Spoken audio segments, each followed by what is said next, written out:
R&B in the Bahamas. Yeah. Global 99.5 FM reminds our listeners that the views and opinions expressed on this show are those of the host and guests and not necessarily the opinions of the owners of Global Communications Network and the operators of this radio station. Today can be the turning point in your life by making a simple decision. Fundamental questions of navigation. Where am I? Where am I going? And how do I get there from here? I invite the leaders of our planet to ask themselves these three questions before they make any crucial decisions. But if you don't make decisions, you're going to stay right where you are. We are all map makers. We are in a time of transition. If we're going to change, we have to change the direction that we're going. Our planet needs leaders who know where they want to go. When we change the direction we're going, then we want to make sure we're going in the right direction. Leaders who can see the big picture. Because if we're not, we're going to either go backwards or we're going to stay where we are.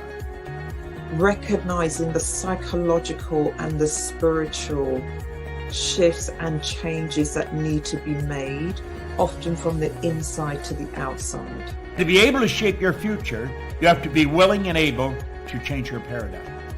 Complex journeys require navigation. The path to the truth is one such journey. This is your GPS. Hairstyling services provided by J.D. Edwards Salon and Spa, Palmdale Shopping Plaza, Madera Street. Accessories provided by Chevette Williamson Jewelry. Standout jewelry for standout women. And good afternoon, everyone. Welcome to GPS, Global Paradigm Shift on Global 99.5 FM.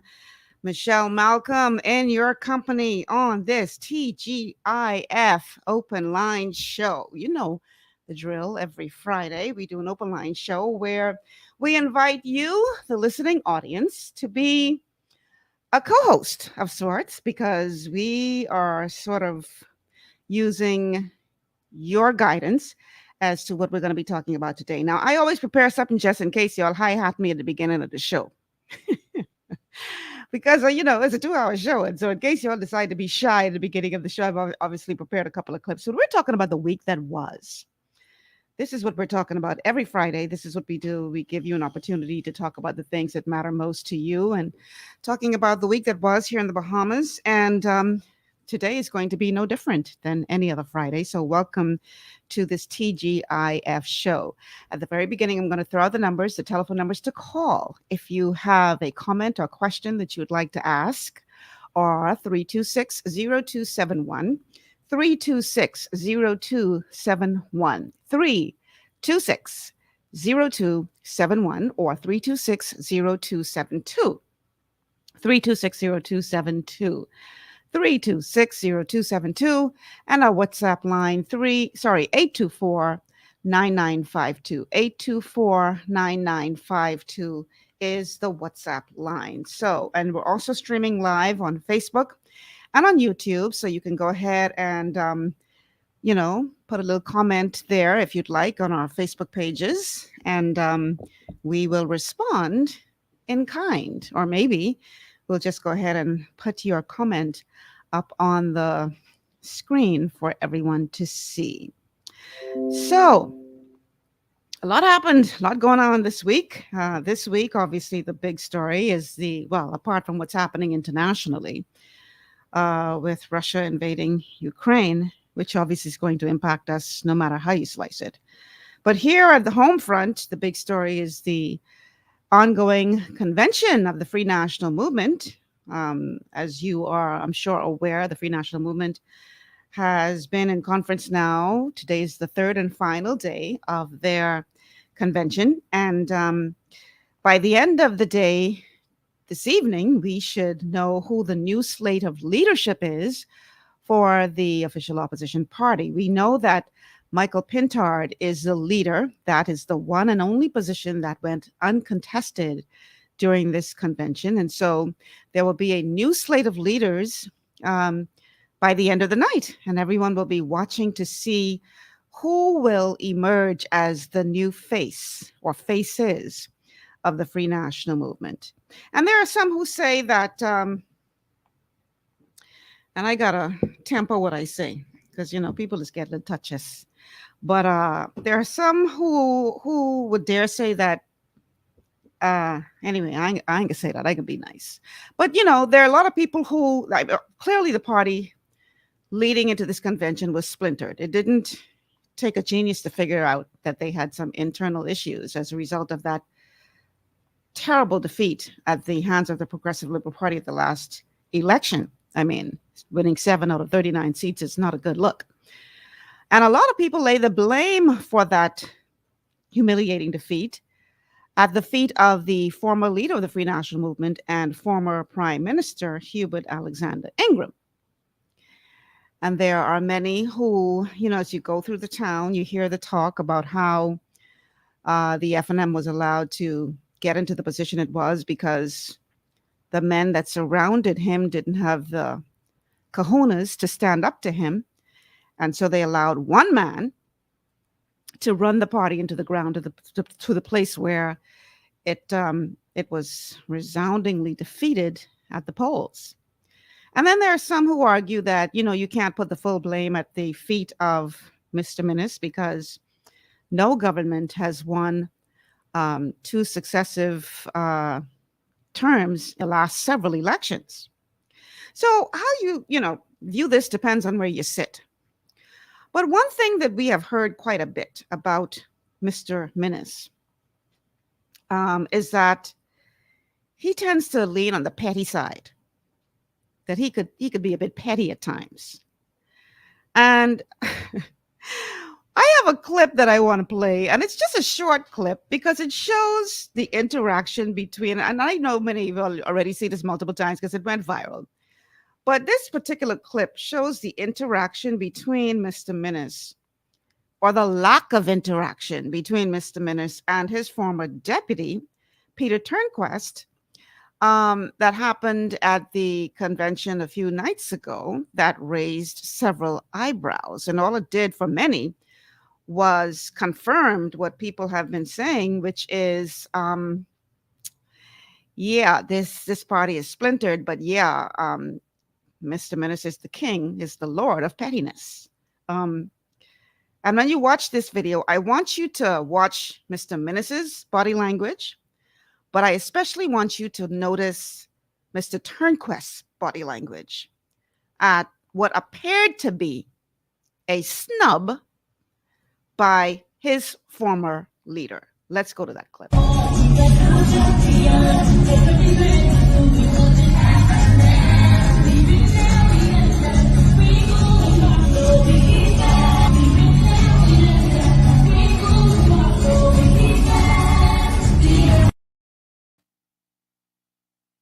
So I have to apologize to our radio audience because it's only music that you're hearing. But for those who are watching us either via Facebook or YouTube, you would have seen where the former prime minister is greeting some people who are standing right in the vicinity of where Peter Turnquest was standing. And he pretty much looked through Peter Turnquest like he was a plate of glass, a plate of something that he could just look right through, like he wasn't even there. And I don't know if I'm reading more into it than it was, but it almost seems like as he was approaching, I think Peter was thinking that he was going to greet him somehow. Again, I'm trying to read body language. And when he realized it wasn't going to happen, he then, acted like there was no big deal. But the fact that this man, Minnis, acted like the man was not even there. Listen, I don't care how much y'all didn't get along or how much of a fallout there was. My God, at least for public perception. At least for public perception, you should have shaken the man on. Or even nod your head. Something, acknowledge his presence. But for him to pretend that Turnquest wasn't even standing there, I mean, it was so glaringly obvious. The pettiness. And, I was like, wow, this just goes to show you, after the defeat, when the Free National Movement, I think they had a church service. I think it may have been when they were celebrating the anniversary of the party. And Minister Minnis got up there and he was in tears and he's talking about, if I did anything wrong, please forgive me and all this kind of stuff.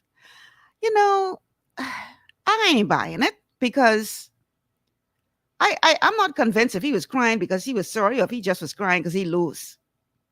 Because when you see the kind of behavior that he displayed towards Mr. Turnquest, and some people say, well, Turnquest could reach his hand out first. He didn't have to wait for him. But the thing is, Turnquest was already standing in that position when Minnis came over to greet the people in the area. So one would assume that if you go to the area where he is, that you would greet him. But this man act like he was invisible. Like, I even ain't acknowledging your presence. And so I wonder, who's the real Hubert? No, I don't wonder. I know, but I can ask you all the question. Who's the real Hubert Minnis? The one who was standing up in the church crying, talking about he feels so sorry and please forgive me if I did anything wrong. If I made any mistakes, please forgive me. Was that the real Hubert Minnis? Or was the one that we saw at the convention floor the other night totally ignoring the man who stood as his deputy, showing him, in my estimation, disdain, couldn't even pretend, and he know cameras was around, but that just got to show you how much he don't even care. So who's the real Hubert Minnis? Is it the one who was sorry for, leading the party into defeat and asking for forgiveness if he made any mistakes? Or was it the one who decided to act like Peter Turnquest didn't exist in front of all them people and all them cameras at the party's convention? Now, my guess is that the man who we see the other night at the convention, that's the real man. That's who he is.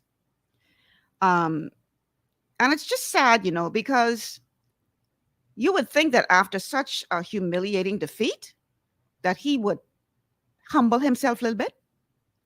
And it's ironic because that very night, Peter Turnquest took the podium. And one of the things that he talked about in his speech to the party was that in his, and I'm paraphrasing right now, what he in essence said was that they didn't lose because of poor governance, but they lost because of a perception of arrogance that was once again pinned on the party. A perception of arrogance. Now, I found those words quite interesting. And my estimation is, if you think it was a perception of arrogance, then you're still arrogant. You're too arrogant to realize that you really were arrogant. But I did pull that clip, and thanks to Eyewitness News, of the news report about what Mr. Turnquest had to say to the Free National Movement convention. Let's go to that clip, please. Last night, the outgoing deputy leader of the party, Peter Turnquest, came out the gate swinging with his truth as to why he felt the party suffered a loss at the polls. That crushing defeat on September 16th reportedly caused a split within the opposition party. Some say that the former prime minister and former leader of the FNM, Dr. Hubert Minnis, is to blame. Yet there are others who say that political historical evidence shows that there has not been a two-term government since 2012. Nevertheless, here's what the man who was once second in command had to say. The truth is that we were not voted out because of lack of governance, lack of confidence, but because we allowed the perception of arrogance to once again be painted on us. Was that a direct blow at the former leader and his leadership style? It's a valid question, considering that the two who once served side by side leading the party seem to be at odds. Dr. Minnis reaching over and around Turnquest last night, greeting party delegates as he entered the convention hall. But moving forward from what is perceived to be a divided FNM, Turnquest urged new party leader Michael Pintard and his incoming executive team to learn lessons from the party's defeat, remembering not to leave the average man behind in a haste to progress national development goals. You must hear and consider the disappointments and hopes of our people as we deliberate, keeping them front and center in our thoughts while crafting policies. Now in opposition, Turnquest wants the FNM to keep government accountable. We must call them out on their attempts to roll back 4 years of good work and progress on the vision of the people. And this was his challenge to the party, his final words as deputy leader. I encourage each and every one of you to make a commitment today that you will not shirk from the responsibility, that you will not backpedal on your commitment to this wonderful organization. The Bahamian people need you, your party needs you, and we need you. And I am not going anywhere while I take a step back so others can step forward and shine and take us the next mile of the way. I intend to be right here. All righty. So I would like to hear from you. What do you think about the former Prime Minister ignoring ignoring Turnquest? Turnquest? First and foremost, acting like he ain't there, like he was Mr. Invisible. And what do you think of Turnquest's position that they didn't lose because of poor governance, but they lost because of the perception? Keyword: perception of arrogance. Yeah, okay. I want to hear from y'all on this. 3260271, 3260271, 3260271, or 3260272 are the numbers to call. And the WhatsApp line, which my producer has to give to me because he hasn't given it to me yet. So the WhatsApp line is 824-9952. 824-9952 is the WhatsApp line. So yeah, the man said was the perception of arrogance. So in other words, we wasn't arrogant. Y'all just thought we were. That's arrogant. I hate to say it, but it is. Boy, look here. Rose says, Mr. Minnis, that just to show you how ungrateful he is. Mr. Turnquest was the only one who had his back at all times. Petty in the word. Child, Rose, I know what to say about that. This is the same man who was crying in the church, talking about, y'all, please forgive me if I made any mistakes. And now you acting like the man no exists. That's just not right. Even if you got to pretend, just for the sake of public perception.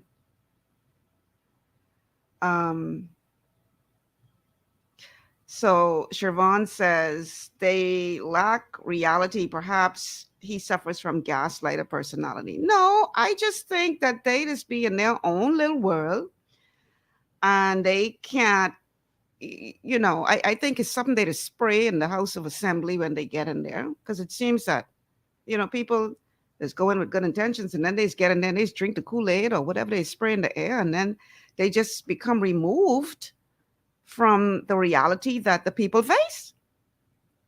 So somebody said to me last night, and I have to go and see if this is, I have to go see this video for myself, but somebody was saying that when the Prime Minister was making the comment he made about their reasoning for putting the VAT on the bread basket items, and his explanation that that only makes up about 15% of what people are buying. And the person said to me that the Prime Minister said, if people are hurting.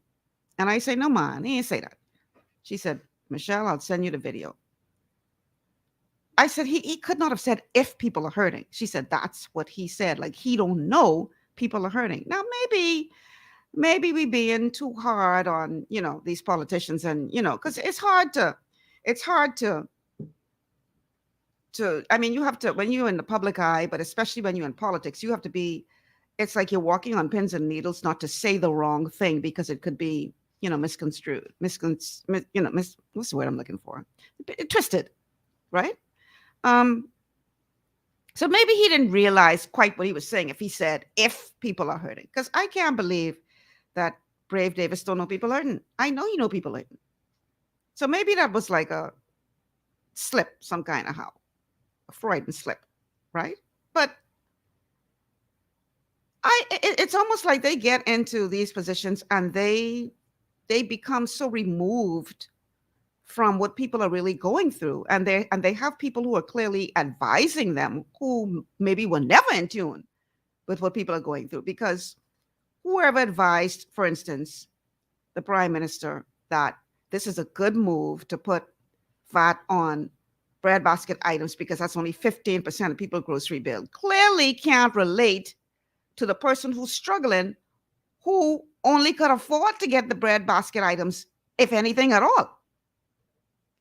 So it's like they are far removed from the reality that many of their people face. And, for Turnquest to get up and say the perception of arrogance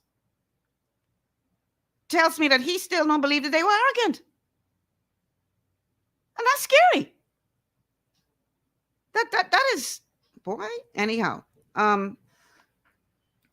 So Sam says, if Minnis offered to shake my hand, I would not extend the shake. The perfume, what? The perfume off the chain? Okay, I know what you mean by that.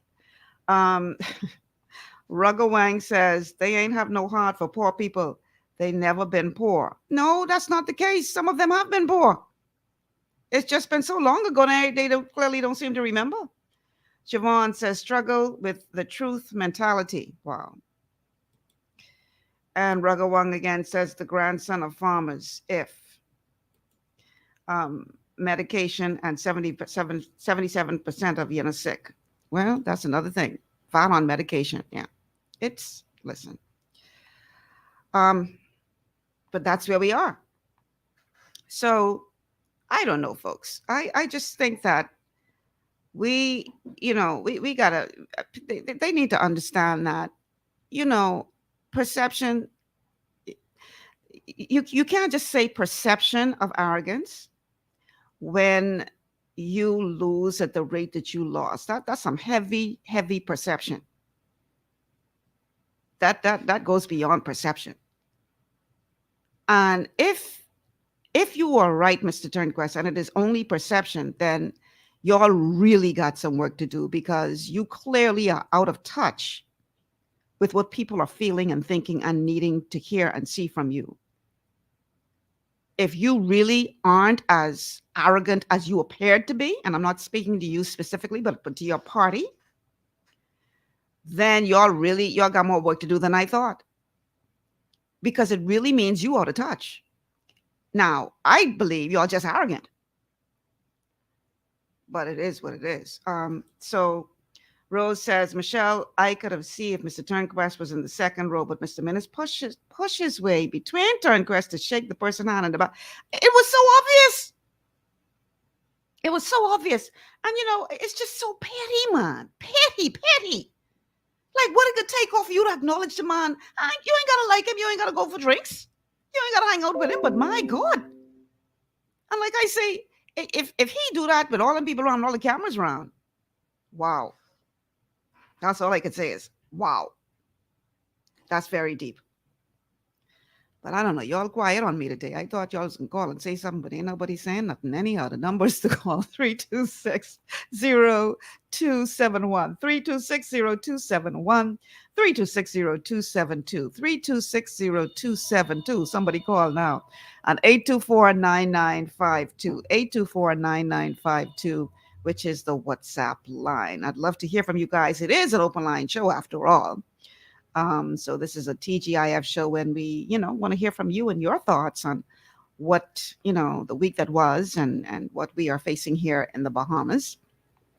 And so I'd love to hear from you. Is that a call for the show? We have to take a break? All right, I'll take a break. I mean, if I got the call on it. Anyway, we'll take a break. When we come back, hopefully the person will call back. I would have just take the call and then take the break. But anyway, let's go to this break and we'll be back after these words from our sponsors.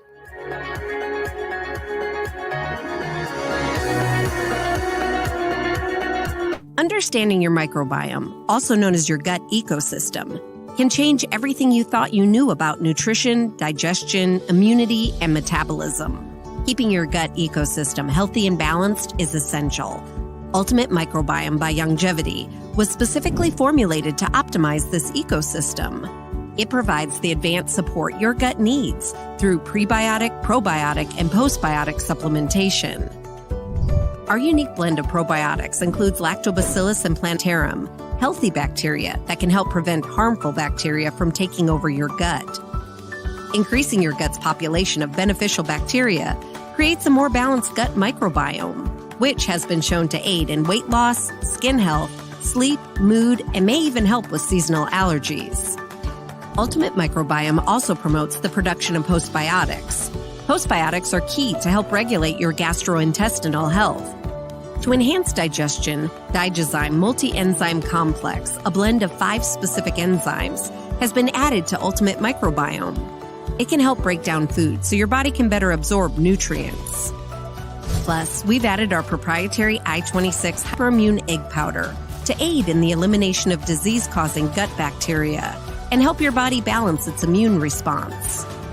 Ultimate Microbiome, the scientific, proprietary, and holistic approach to gut health that helps optimize your body's entire gut ecosystem. To learn more, contact your Longevity associate. Welcome to Sunshine Auto, the hardest place on the planet for rims, paint, and tires. We are your auto superstore for rims, Lexani, Azaras, Trueform, Western, Lux, Fuel, Tracklight, Tough, Rough Racing, Velocity, Mud, All-Terrain, and low-profile tires, cars, homes, and commercial window tinting. At Sunshine Auto, we put God first and customer is king. Glasses love. To stay healthy, it's crucial to make sure you get the nutrition you need every day. But it's difficult to get all your recommended vitamins and minerals from food alone. Even in the United States, 94% of people are deficient in at least one nutrient.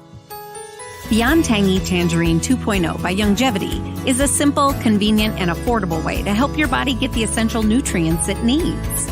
It's an advanced plant-driven multivitamin mineral complex that contains certified organic whole foods, trace minerals, and antioxidants.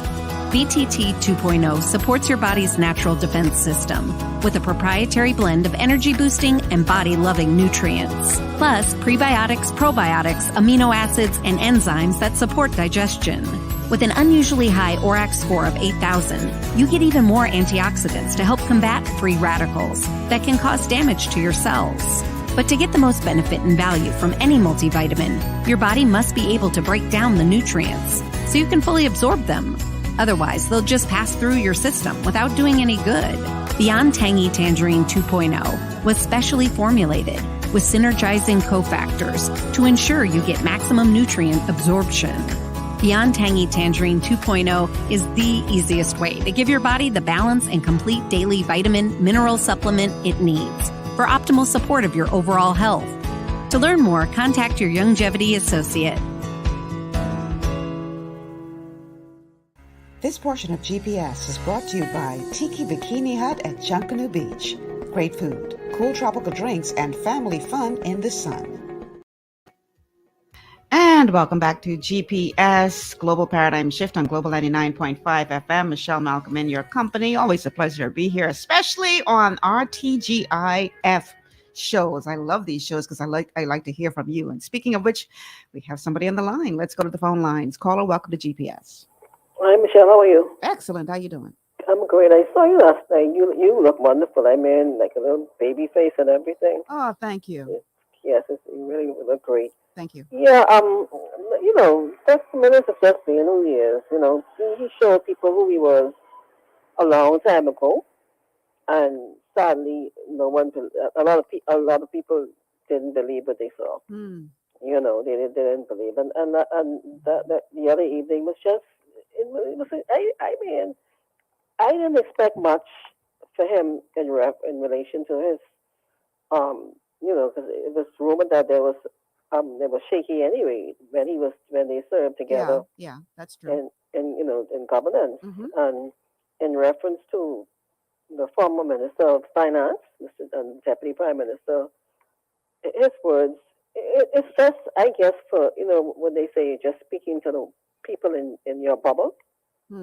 Because when he said about, good governance, and the only thing was the perceived, Mm-hmm. coming from I perceived to be an arrogant speaker, during his tenure as deputy prime minister, the same as a perceived arrogance. Yeah. You understand? So that with his speech left, much to be desired. Yeah. And the thing is, I would have thought that they would. I guess it's coming. They would have shown a united front in way of or everyone on the same message, as far as knowing you cannot just depend on your base to get you over the finish line, right? Mm-hmm. And you have to come to grips and accept what you did in order to go, to go forward. And just saying the governance was they did great, and they did, But the thing is, yes, you did do some positive things. You did do some things, but the negative things and the bad things outweighed, and it overshadowed any good, and the arrogance on top of it by not coming to grips what you're doing. Otherwise, they would still be in power. Otherwise, and the thing is, you gave up. You see, because everyone, including myself, beats up on Dr. Minnis. However, he had a group of men, not boys, men and women, who were right there with him. No one had the courage to say, sir or Mr. Prime Minister, I do not think, I disagree with what you are trying to do. Those who did have the courage were received a good spanking. Yes, they received the spanking, but you have to be willing, and I expect that. I expect no different from this administration. But see, here's the thing. Here's what I don't understand with them, why they did not stand up sooner than, because I understand at the very end they did try to attempt to stand up to him. But the problem is this. He is one man. One man. Hello? You can't hear us anymore? I'm not sure why, because I can hear you. You need to turn your radio down, though. You need to turn your radio down. You're breaking up, so what I'll do, let me call, hang up and call back. Okay. The thing is this. You're talking about one man. Yes, this is the man that has the power in terms of the position. But if all of them had said to him, okay, we all about to resign, he would have quickly fallen into line because he could not have afforded for that to happen. But for whatever reason, they all put their tail between the leg and they just did not stand up to this man. And, with regard to what the caller said in terms of, she's back. In terms of, he showed us who he was. He showed us who he was from Loretta Butler Turner time. She warned us. How many people, how many leaders in the Free National Movement all walked away from this man saying he could not be trusted. He's this, he's the next. How many? My late soror, Maya Angelou, says, when people show you who they are, believe them the first time. Let's go back to the caller. Hey, caller. Hi, Michelle. Mm-hmm. Yes, I was shaking my head, but you said that just now, because it's the truth, and I said all of that to go into my next point in reference to what we expect, or I expect of this government. Mm-hmm. I expect for the arrogance not to come to get in there. Mm. I expect the persons who represent us to do the right thing. Mm-hmm. I've been caring because I saw a piece with Minnis again when he went to vote. I'm speaking about receiving calls. The opposition has to do this, they have to do that, and they have to accept these calls because he heard that there are complaints about the current members, some of them not taking the calls or avoiding, speaking to their constituents. Right? Mm-hmm. And that should not happen. You have to continuously stay in communication with your constituents. Mm-hmm. You have to do your job. You cannot be arrogant and say, yes, I've been doing the people. We won by a landslide, and they gave us the what you call it, the baton to run with this. But you can't run and leave your people behind. You understand me? And we have to call them out when they do it, when they start to do it. Right. Because I've been hearing some things myself. I'm hearing some things myself, and I don't I've heard some appreciate as it. well about people who turn their phone off on election night. People can't reach them no more. No, that can't be. That must not be. You have to do your job and the leadership. I heard Mr. Mitchell mention that on one of his voice thing. I'm telling the certain MPs or whatever answer the phones, right? But and then my third point is in reference to the 10% back on bread basket items and medicine. I'm going to put it on your show and on the record Right. that I am asking this government, the leadership, the Prime Minister, and Mr. Halkias and all of them to put that on the shelves for now, that portion, because it's really, really not the right time. Yeah, it's a couple of things that they're doing that I can't understand the logic. That is definitely one of them. Yes. Because you know how much people hurting out there. And they're crying in spite of the Prime Minister saying if he said if people are hurting. I can't believe he said it. I got to go find a video myself. But they know people are hurting out there, right? No, the Prime Minister he listed when doing the campaign and his speeches. Just about every speech stated about the people are hurting. I've been to this person. The people I've walked. I think that was just a little slip on his part. Yeah, I think it was a slip, but there are a couple of things that they're doing to me that I don't think makes sense. Putting the 10% VAT on the bread basket items that these poor people can only afford. To me, that don't make any sense. And another thing that they're doing that I think is not right is to reintroduce for people who are trying to rebuild in places like Abaco and Grand Bahama. To put taxes back on the materials that they have to bring into the country. Oh no, they have no that I disagree with that. Come on, man! You trying to encourage these people to rebuild, and then you come on. Yeah, no, I disagree with that. See, we have to speak up, and we have to speak out, and we have to do it because silence sometimes people perceive that as consent. You understand? When you're silent, you have to speak out. When you have pain and you get one sharp stick, you haul out in pain. You understand? Right. And I can see them. I can see the Minister of Health, for example, saying, well, if you cannot afford the medicine, we have up them. You can go to the clinics and you can go to the pharmacies there and get your medication. Mm-hmm. But guess what? That is not always the case because a lot of times you go a lot of people, sometimes who can't afford it, go to the clinic and they don't have it. But when you go to the pharmacy to the window, they don't have the medication, right. So you have to in turn go to the pharmacies and buy it. Mm-hmm. So that is a problem. Now, if they do you plan before you put the thing in action, mm-hmm. you ensure that you have the available medication. You have your people, you have enough people in that ministry, enough people, consultants and whatever have you. Go to your ambassadors, your consultants overseas. Right. Find pharmaceuticals or with companies or whatever who can get at a good rate. Brings with supply. Have enough in the supply. Make sure it's always so that would be before you go in as far as taxing medication, mm-hmm. because medicine is very expensive. Yeah.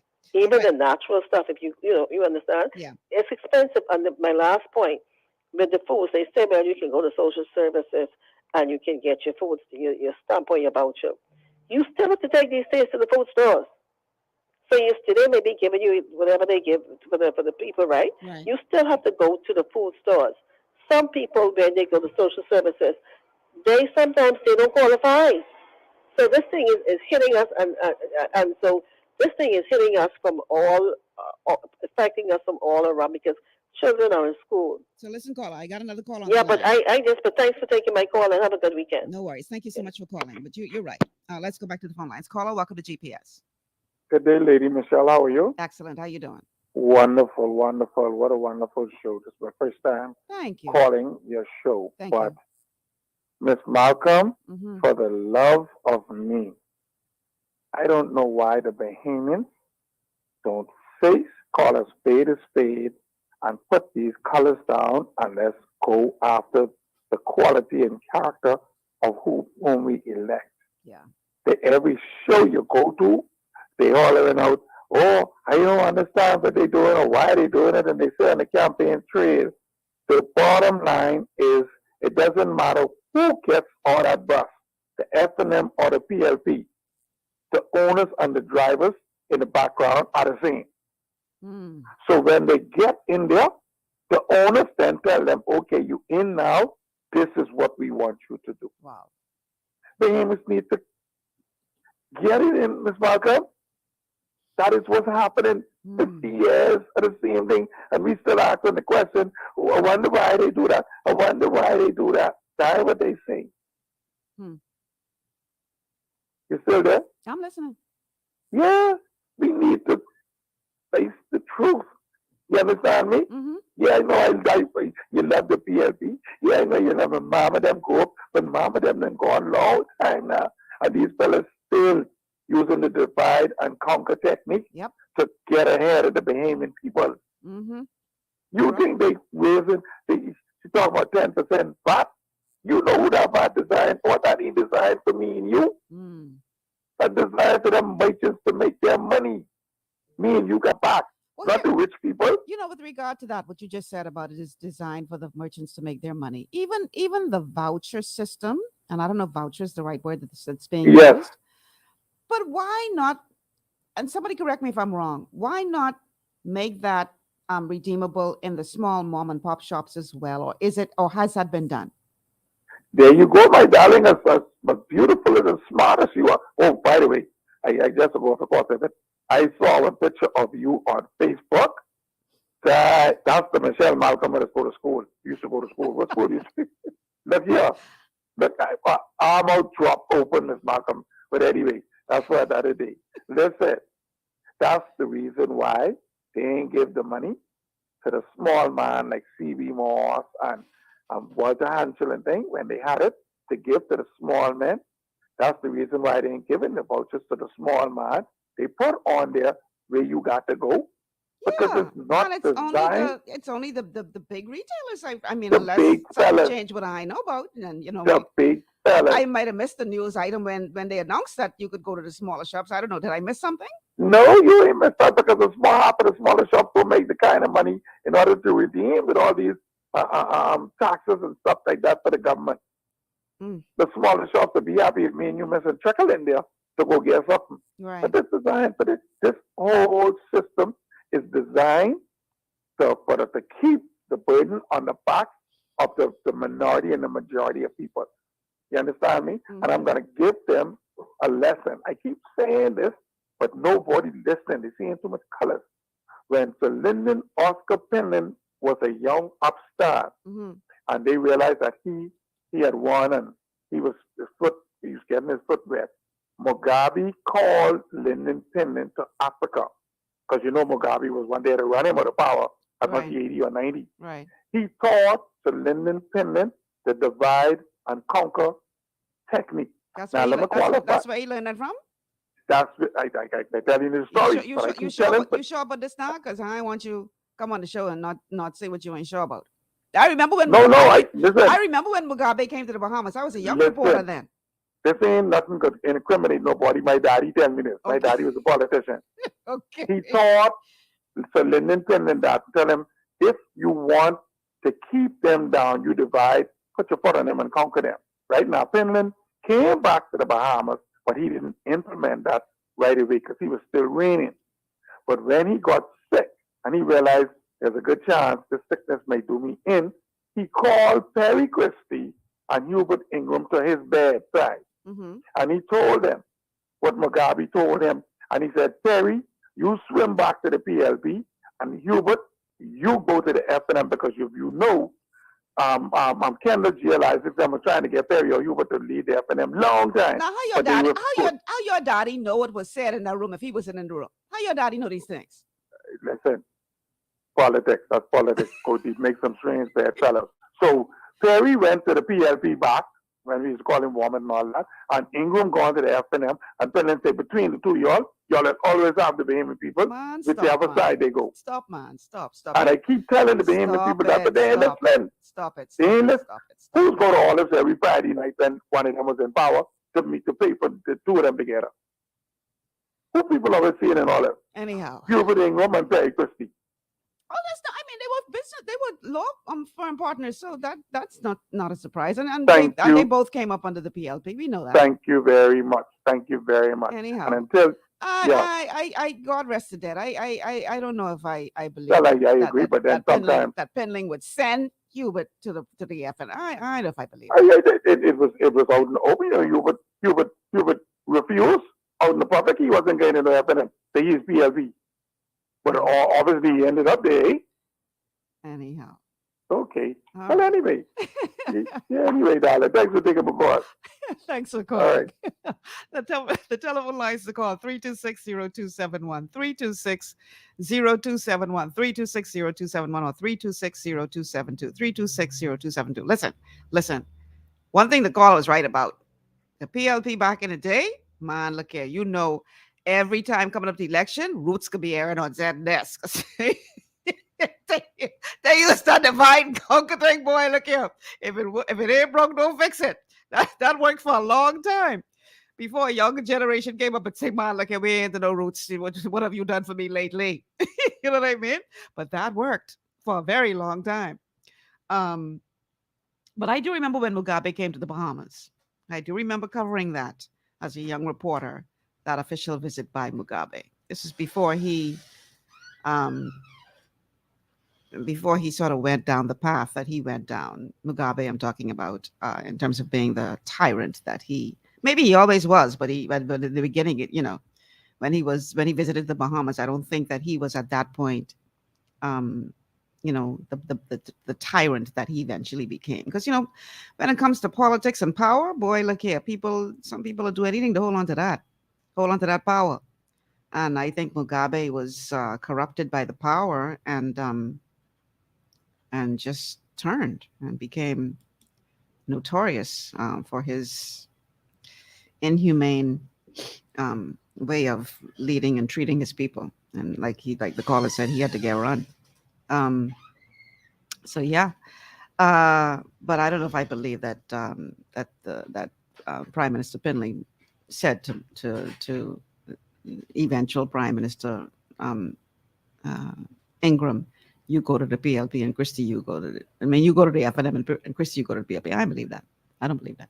But anyway, such is politics. The telephone numbers to call 326-0271, 326-0271, or 326-0272, 326-0272. And the WhatsApp number is 824-9952, 824-9952, if you want to send us a message on WhatsApp. Love to hear from you. Today is Friday, so this is an open line show where we are talking about the week that was, and interesting observations from the Free National Movement Convention. Is that a caller for the show? No. So yeah, that I thought that was very interesting, and am I going to be watching tonight? I have some other things planned for this evening, but I will try to look in and out to see which direction the party is going to go in as it relates to the new face of the Free National Movement and the new leadership team. Is that a caller? We have a caller on the line. Caller, welcome to GPS. Good afternoon, Ms. Malga. Hi. I kind of agree with you that the deputy leader of the party was snubbed big time by the former leader. As a matter of fact, they say pictures worth 1,000 words, right? Mm-hmm. And that kind of explains it for everybody that saw. It's kind of like the picture where he was going in to be sworn in as leader. I'm talking about minutes now, and Mr. Thompson, Jack Thompson, whoever said something but the wife, he said, "Oh," turns around and I forget my wife in the car. I remember that video. Yeah. Yeah, but the one from the the rally, the madam, like, she steps ahead, like, let's just get this over with.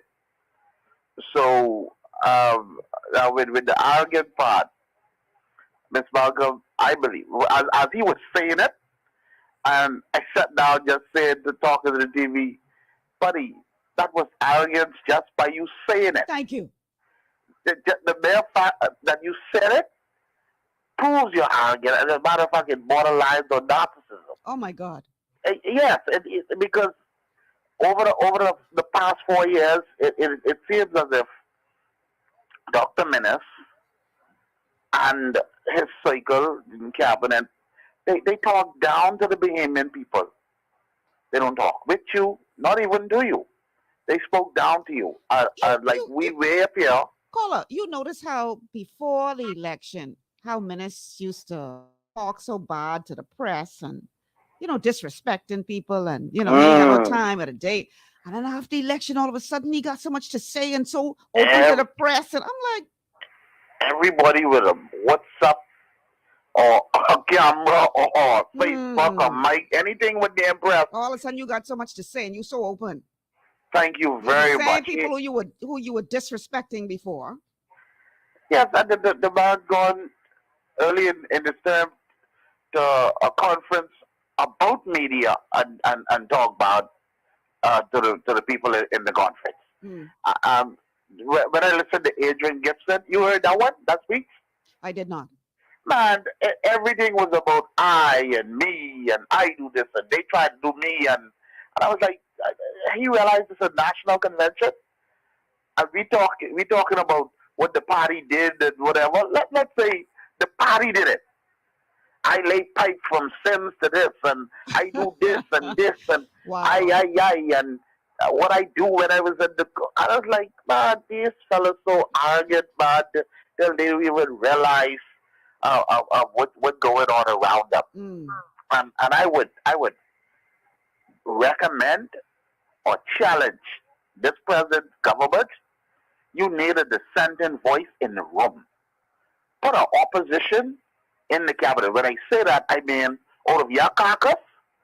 Say, all right, let's say somebody who's not afraid to say no, sir. I don't agree with that. Who would say, listen, it sounds good, but the people on the streets. But let me just say this though. That reminded me of something. A lot of times people sort of self-censor when it comes to these leaders, maybe because of fear.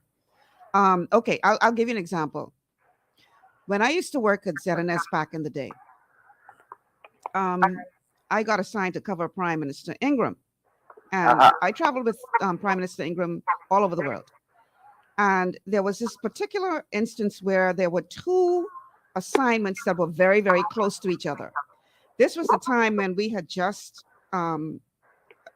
established ties with China. And so we traveled to China. This was the first official visit of a prime minister of the Bahamas to China.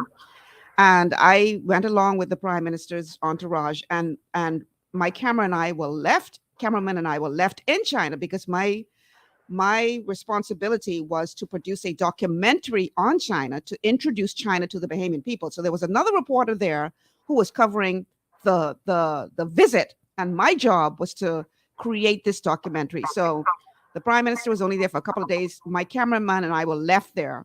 And we spent, I think, almost 2 weeks in China putting that documentary together. And then right after we got back, I had to jump on a plane again and go with the prime minister to Chile for a heads of government meeting. So we had two assignments back to back.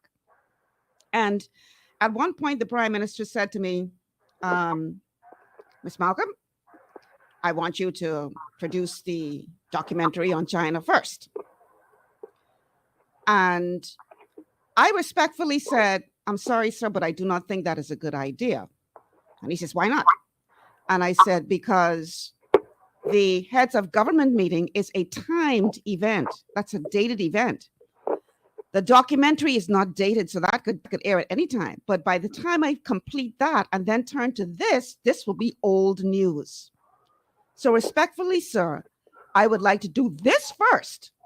Get this out of the way because this is a dated event, and then complete the documentary on China. So he said, oh, okay, that makes sense. Okay. But you know how many people would not have done that because no, the prime minister say do this, so that's what I got to do, whether it made sense or not. I think a part of the problem is people are afraid that if they disagree with the leadership, that they will be chastised or they will be, disenfranchised or whatever. So as opposed to saying, No, sir, that doesn't make sense in my opinion. And here is why. Whatever he say, yes, sir, yes, sir, yes, sir, yes, sir, yes, sir, yes, sir, yes, sir. Whether it makes sense or not. And you know, what we need to realize is just because a person attains the seat of prime minister don't mean that all of a sudden they are a genius and know everything. You don't know it all. Even though some of them think they are. And I am kind of wondering why these learned men and women would sit down, cow, and A lack of courage. They are spineless.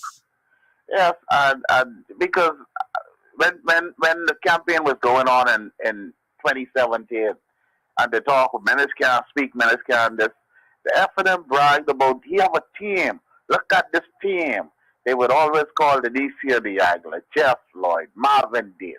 This team, and I wonder where the team was when the captain was running the ship aground. The tail was between the leg, I tell you. And when I hear with contracts like certain people husband and Abaco and disaster contracts, and I sit now with my family and we said, well, now we know why certain people wasn't speaking out against the leader, because everybody was getting straight. That's how it looked to me. Wow. But I want to thank you for taking my call. Thank you for calling. I'm looking forward. Oh, before I go, I just wanted to say, I thought Shannon Cartwright, I thought he was well last night. I don't know if he wrote the speech. It was well written, but he delivered it well. But I think this is an opportunity for Adrian White, because it happened with Mother Pratt. She came in at the right time and got the deputy leader. Her hands were clean. It happened with Chester Cooper. He came in at the right time, got the deputy leader. His hands was clean from the stench of the former administration. So I think this is a good time for Adrian White to end up, because you need somebody who handy and dirty to defend what's going on. Well, we can In my find out before the end of the night just which direction the party is going to go in. I think it's going to be some fascinating stuff to watch. Thank you and be safe. Thank you so much for calling. All right, guys, we got to take a break because, you know, we got to pay homage to our sponsors. Otherwise, you know, we wouldn't be on the air if it weren't for our sponsors. So let's go to this break, get some bills paid, and then we're going to talk more about the week that was. On the other side, you are watching or listening to GPS on Global 99.5 FM.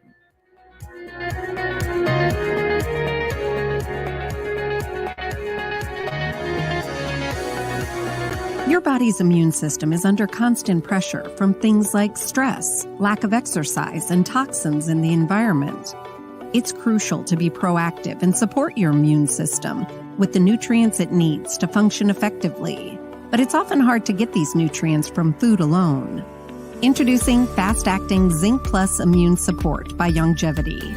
Unlike zinc-only supplements, Zinc Plus Immune Support builds on the proven power of zinc and adds complementary nutrients to give your immune system extra support. Vitamin D helps balance the effects of zinc, while our proprietary blend of natural fruit and root extracts provides the extra help your immune system needs to work against daily stressors. And we've included Longevity's exclusive plant-derived minerals to give your body the minerals it needs, but can't get from food alone.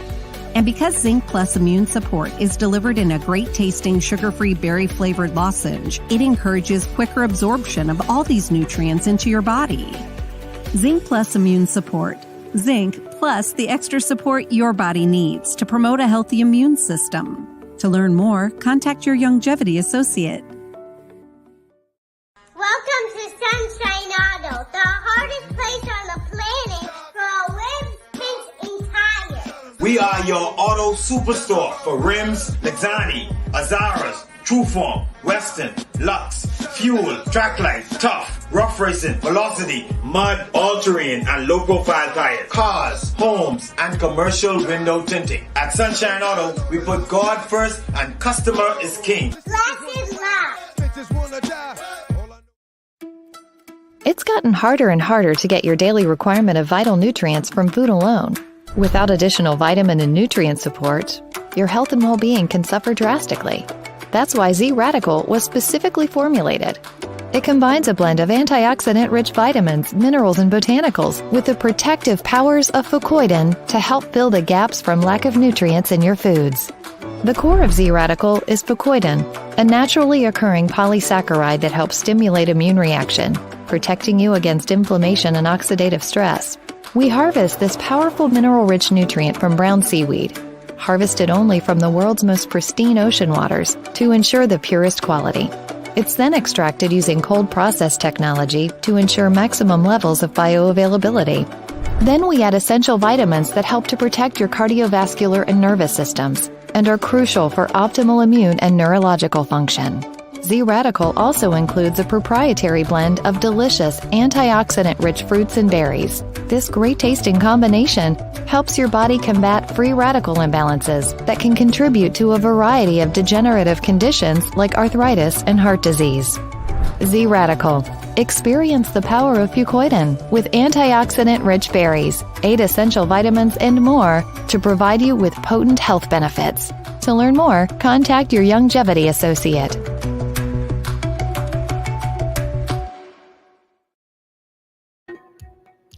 And we're back. Welcome back to GPS Global Paradigm Shift on Global 99.5 FM. I am Michelle Malcolm in your company on this TGIF open line show. And I want to encourage you guys, if you want to have a really good time and enjoy some really good food in a great atmosphere, I want you to go and check out the Tiki Bikini Hut on Junkanoo Beach. Listen, I went there the other day to take care of some business. And when I got there, they were in a meeting and Byron says, "Oh, Michelle, sit down and have a drink on us until we're done." And they made for me a watermelon daiquiri, virgin, of course. Watermelon daiquiri. One sip of that, and I was like, oh my God, it was so good. Oh, Byron Coley Austin and his team at Junkanoo Beach, Tiki Bikini Hut. Listen, guys, go and check them out. The food is truly very, very good. The atmosphere is fun, open, fresh air, and I guarantee you're going to have a good time. When you get there, let them know that you heard about it on GPS and you came to check it out for yourself. So this is an open line show today. We're talking about the week that was, and another story that I think is worthy of note is that the whole issue of marital rape came up again. The Prime Minister revealing that that they are going to take some steps towards criminalizing marital rape. And as soon as my producer gets back in the room, we're going to go ahead and roll that tape, roll that clip. But in the meantime, this is an issue that is very polarizing, because there's some people who are dead set against what they believe is a woman's right to say no to sex within a marriage.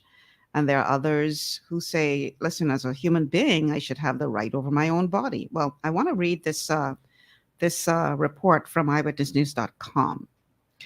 Marital rape, utter nonsense, religious leader says. Stay single if you want to decline sex.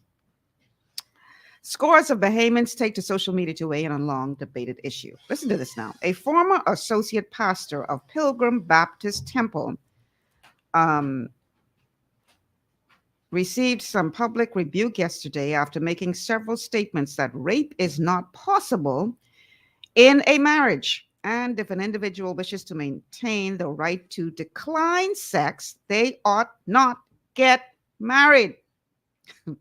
In a Facebook post on Wednesday morning, Christopher Hyler Roberts, a gospel recording artist, wrote, "There is no way a man married to a woman can be guilty of raping his wife. Utter nonsense." In a follow-up post, Roberts said, if you want to maintain the right to say no to sex, stay single. He later acknowledged that the statement was intentionally controversial.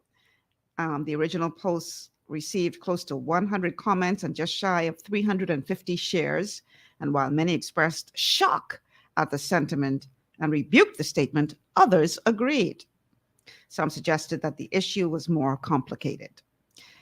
Facebook user Michael Hepburn agreed with Mr. Roberts, saying that when a man and woman become married, the pair become one.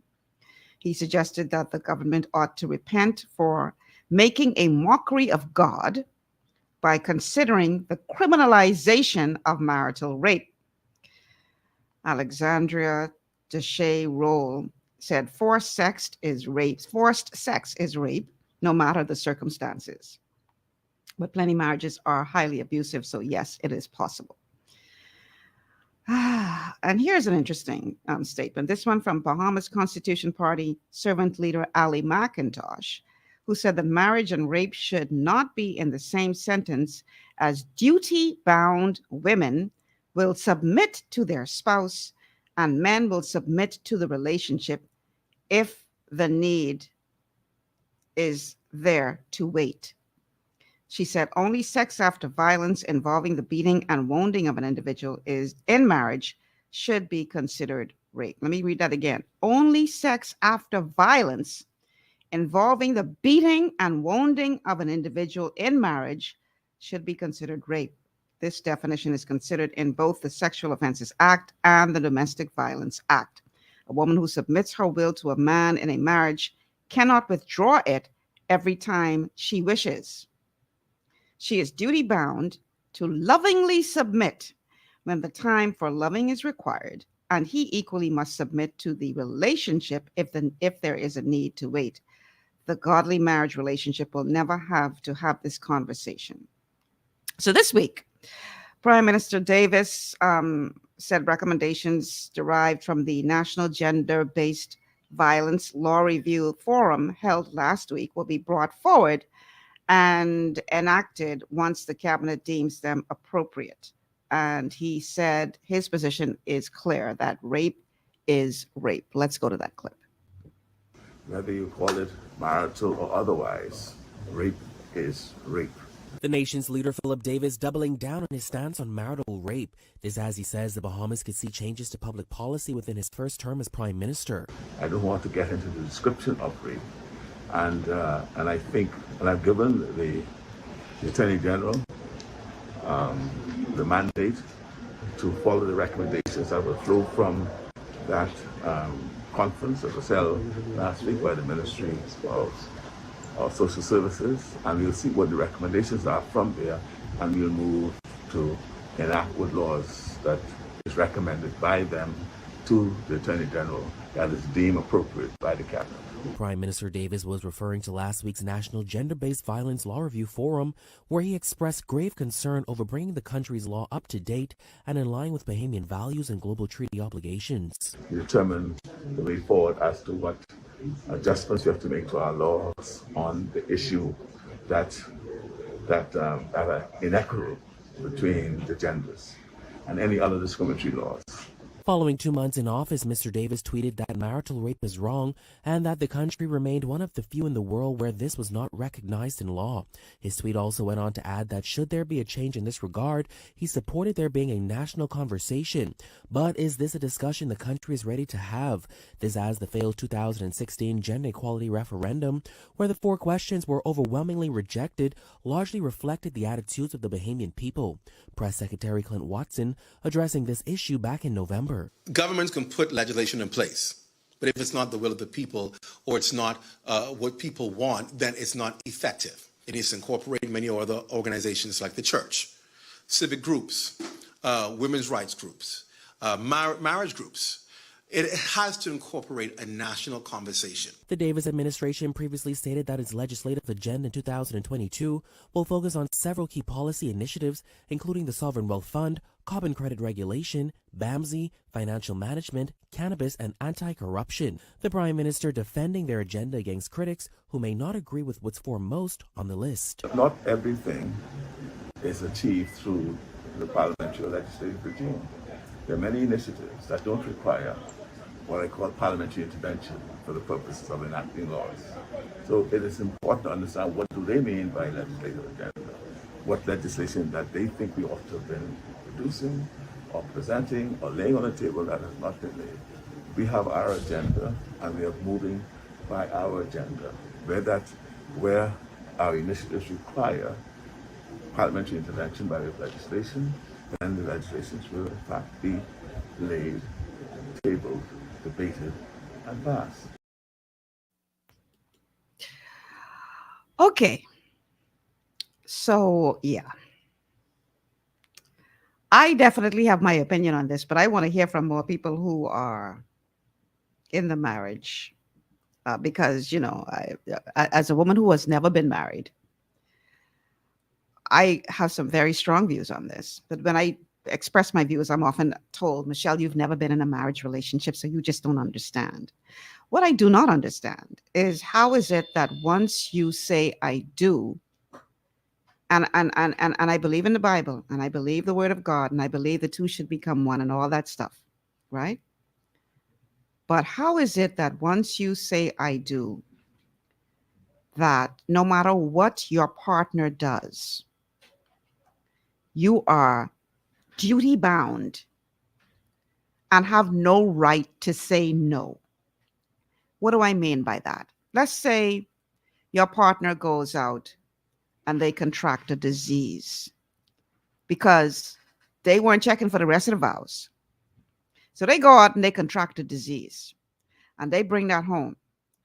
And because you said I do, you have no right to say, no, I don't want to lay with you because I don't want to catch the disease that you caught when you didn't adhere to the rest of our vows. Because I said I do, I have no right over my own body. I got a serious, and maybe that's why I never get married, according to what the pastor say. Because how you could tell me? Anyhow, let's go to the phone lines. Caller, welcome to GPS. Caller? Yes, good day, Miss Malcolm. How you doing? I'm good. How are you? All is well. Boy, yes now, I had an argument for yes now, but you shall let the pieces yes now. But that's a statement you just made. Cause me and my wife, we've been married for X amount of years, but we've been together about 16 years now, and I that whole marital rape thing that don't make sense to us. That ain't even computing. But at the same time, when you talk about these people who just getting married all willy nilly, and then this one go and get syphilis and all these other weird things, and then bring it back home into the house. That's a whole other kind of worms that you open up now. Okay then. But See, the thing is, what people need to realize, right? You in a loving relationship, praise God, because we need more good marriages. But not everybody in the same condition you in. that's true. Go ahead. Finish your point. But the thing is, why every couple of years we keep popping up with the same thing? Mm-hmm. Because nobody got the well. Let's see if the Davis administration will actually follow through with this. But nobody, no, the least little bit of resistance, and they back down.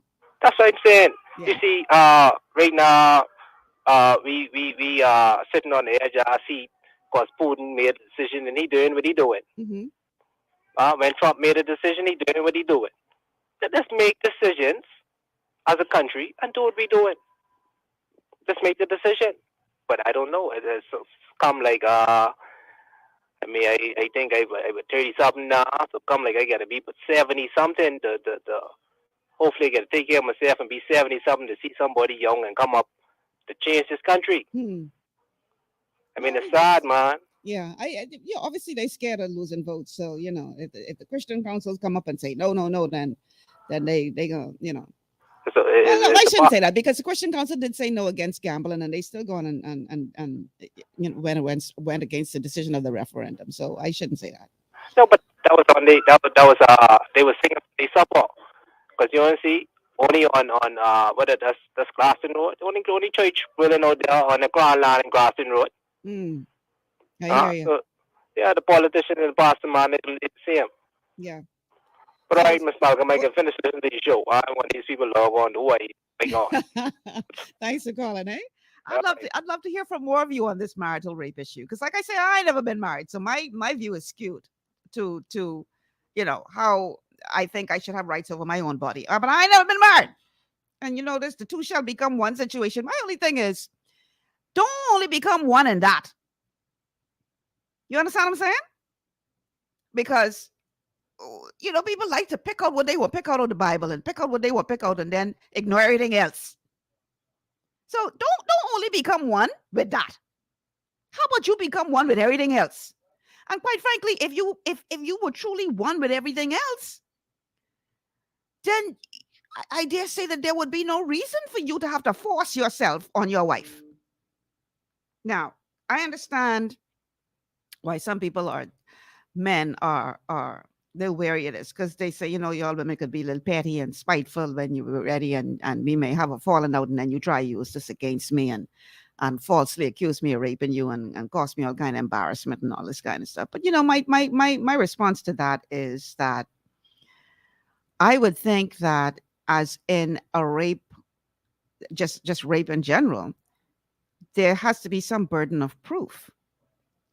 I can't, and right now I know that they're taking steps to make it easier for victims to come forward, because our system really is not set up to be very comfortable for victims to come forward, right? And a lot of rapes go unreported because of that. But even if you accuse somebody of rape, that has to be proven to get to the point where that person will actually be prosecuted. So if you have a woman who was being spiteful, she's still got to prove. And to me, that's going to be very difficult unless there's some kind of serious physical evidence. Like McIntosh said, wounding or whatever. But that still has to be proven. So I don't understand. Again, I'm not a man, so maybe I need a man to explain it to me. I don't understand the fear of being wrongfully accused of this, because she's still got to prove that. Now, maybe you're saying, I just don't have to go through that public embarrassment and, injury to my reputation and all this kind of stuff, and that I can understand. But if you as a couple, I would think, and again, I never been married, so I'm not speaking from experience. My only thing is, don't only be one with that. And then you, sweetheart, and you doing all kind of foolishness. You treating the woman bad. You ain't, but you won't be one with that. Like, you can't have your cake and eat it too. And as a woman, I got a problem with you telling me I don't have.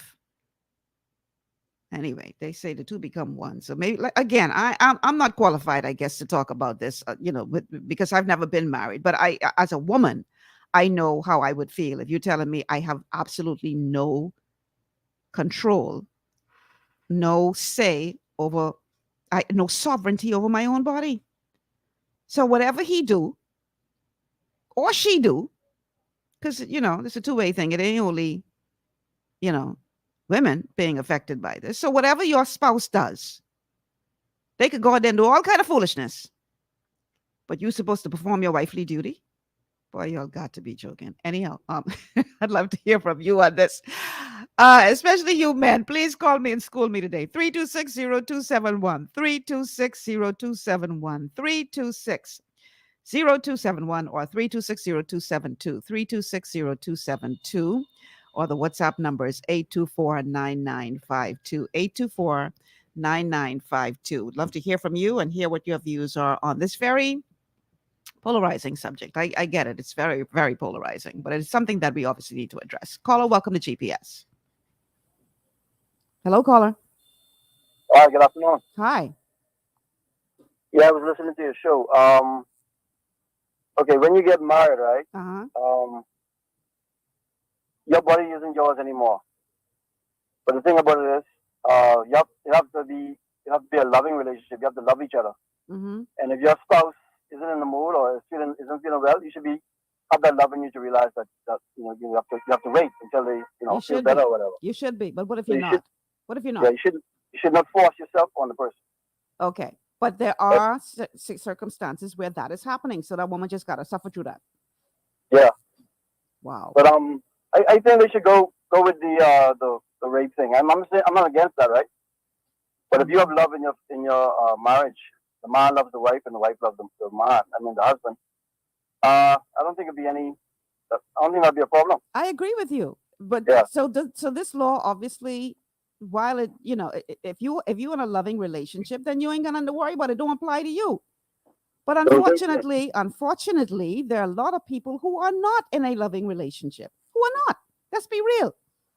So, do we say to that woman who made the mistake of marrying this beast, Listen, I have heard, true story, I have heard of a woman who had surgery and was still in the healing process, still had stitches, and her husband refused to accept her no.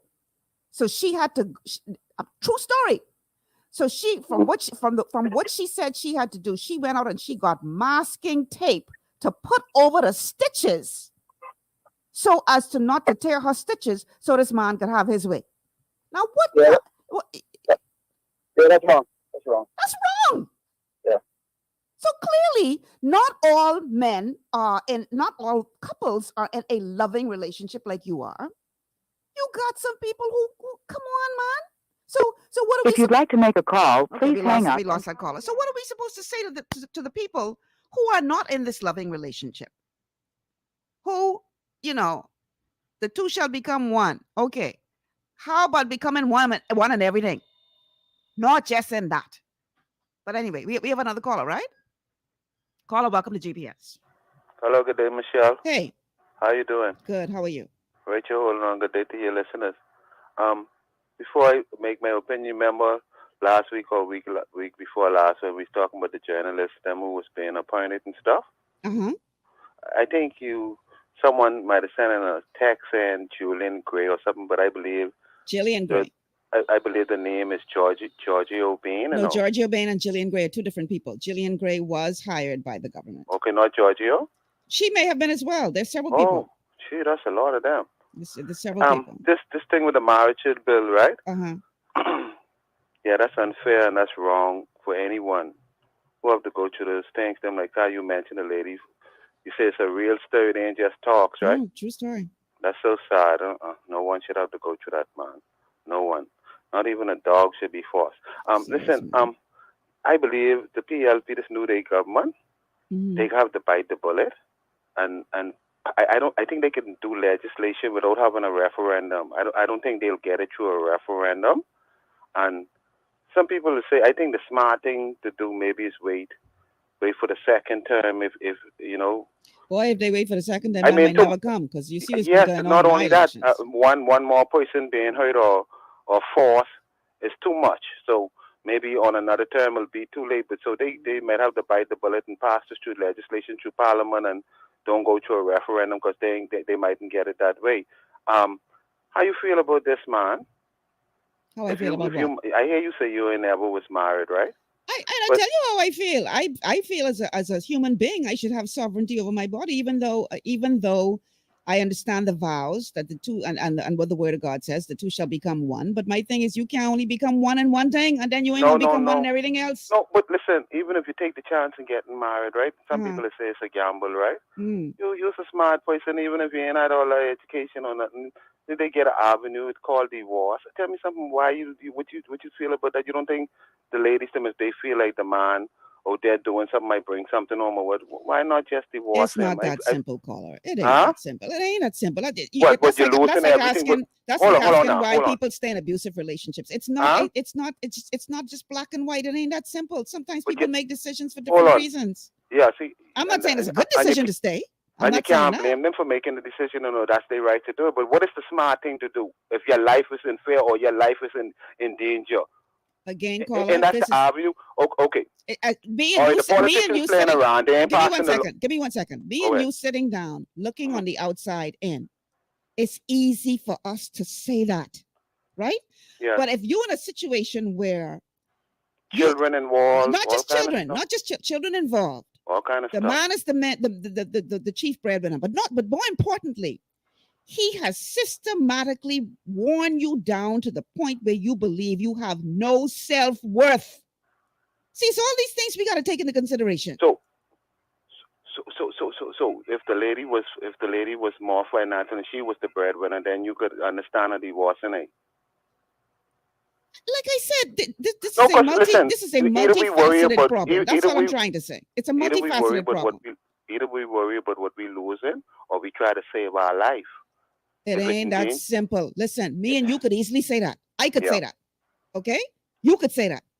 But for somebody who's in that situation, this thing is like an onion. There's a lot of But if layers you to had to this problem. suggest to them, if you know, because I would say get the hell out, man. yes, because that's what I would say. Yes, Get because out. if you, like you say, if you're in that situation, you ain't thinking strong, you ain't thinking. Man, they have been you ain't- many of them you have ain't been thinking so right. You're worn worrying down. about all the other rest of things, them right. But if you had to suggest to them, you will tell them get a divorce or get the hell out, right?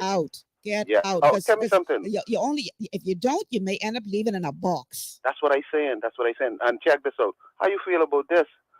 In the situation, like for some cases, you saying the women staying. Some might be looking at divorce or getting the hell out, right? I don't know what they call that when you have two wives. So if you have a problem with one, maybe you go to the next one. Maybe you think that would have helped in situations because right now you only can have one wife and one husband. But you think it would help if the Listen, lady man, them people in the Middle East who could have as many wives as they want have still beating on women. So they ain't got nothing to do with that. Also, but beating on a woman not ain't about marital rape. Well, sometimes they go hand in hand. But my point is, you're right. I don't. Well, I see what you're saying, but we need the right. We need the right, the wrong, and correct everything, right? But another cases like with those singles. I remember when the little girl get beat the other day. We thought like she was sexual abuse and all that stuff. At least we still don't know yet, right? But what's your name, Beulah or something like that? Bella. Yeah, Bella. When Bella to get hurt, everybody come out emotional. This one saying what they think is solution, the next one saying solution, and no one hitting the nail on the head and saying, what about the fathers? What about the real daddy? Do they want to be a part of the life? Look how the judge rule in that case. That's another situation we need to look at. See, I only bring it up because you say it ain't just marital rape, it's beating it, go on and on. Well, so not all we the need time, to we need to correct all the wrong there, man. Yeah, agreed. All right? Agreed. Keep up the good work. Have a nice weekend. Thanks for calling, and thanks for your perspective. We have another call on the line. Caller, welcome to GPS. Hi, Michelle. I just have to call back on this topic. Two quick points. Mm-hmm. The first one is the marital rape with husband and wife. Right. Suppose the wife left the husband already. They're separated. Separated, yeah. Now, but they ain't fully divorced yet. Separated. Yeah. And I'm not speaking about legally separation. Just left. Okay. Right. For whatever reason, he comes by, or he comes to see the children, or whatever. Mm-hmm. And he rapes her. And she can't tell him no. So that's still her husband. So when you go to court, bunch of foot. When you go to court, the argument is that hey, it depends. That's his right. Yeah. That's why I think it's important to deal with this marital rape issue and make it illegal, right? And the last thing is so that means, and I had an argument with the church and another person, and Michelle, a lot of women are totally against it. Oh, I believe that. And but what I'm saying is with this thing, they say that they become one, and my body is your body is my body, and my body is your whatever. So that means you can do whatever you want to do in this body, including whatever physically, sexually abusing the body, and physically. That means you physically abuse your wife because she's your wife. That means it's okay. So we have to look at, and then your daughter. Suppose your daughter comes home, who was in a marriage, and says that she was raped by her husband. Are you going to say, no, that's not rape? Go back home to your husband and satisfy your husband? Well, those people in the Middle East, some of them, their daughter, they just agree for the daughter to be killed on account 13, 14 years old, having babies. And we don't want that. So I mean, we should look at this thing as parents, as women, as good husbands, fathers, and so forth. We have to really look at this issue. Yeah. And I think they need to pass this law. Whoever don't like it. Here's the thing. A lot of people think that, and we got to take a break. But a lot of people think that. Oh, I've heard it said that. Oh, this is going to destroy marriages. This is going to cause a disintegration of marriages. But here's the thing. If you at the point where you forcing yourself on a woman, that marriage already dead. It was not a solid. It's not a real marriage. It's only marriage in paper. If you gotta force yourself on her, that already finished. It's lost. But thanks for taking my call again. All right, thanks so much for calling. Okay. Let's talk about this on the other side of the break. Now, just because I'm taking this break don't mean that we must stop this conversation. Because I need y'all to help me, make it make sense for me. Because I'm married, and based on what this boss is saying, anyhow, I ain't gonna put that out there. Let's take this break and we'll be back on the other side. You're listening to GPS, Global Paradigm Shift on Global 99.5 FM.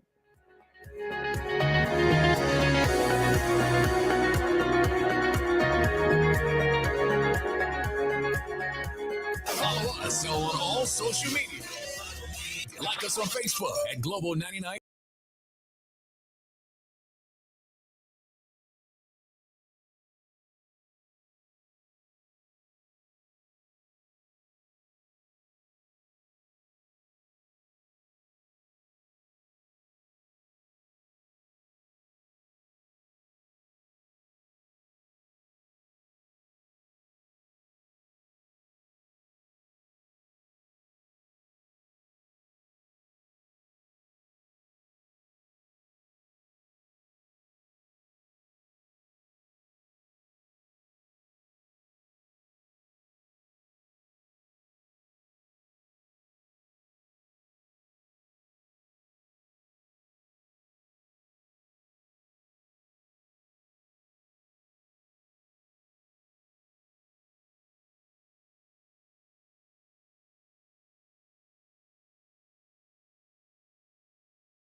And we are back. Welcome back to GPS Global Paradigm Shift on Global 99.5 FM on this TGIF open line show. We're talking at this point marital rape because the Prime Minister recently made it known that they are getting ready to take some steps as it relates to this. So I want to go to one of the comments from a Facebook viewer. Leotha says, "Good afternoon, Michelle. I was in an abusive relationship, verbally, sexually, and the works. I am a type 1 diabetic. When my blood sugar went very low without my knowledge, I would say I need something sweet because sweet, please. He would get the sweet, and in less than 4 minutes, he would sew it up. Yet I would say no. I don't understand what you're saying.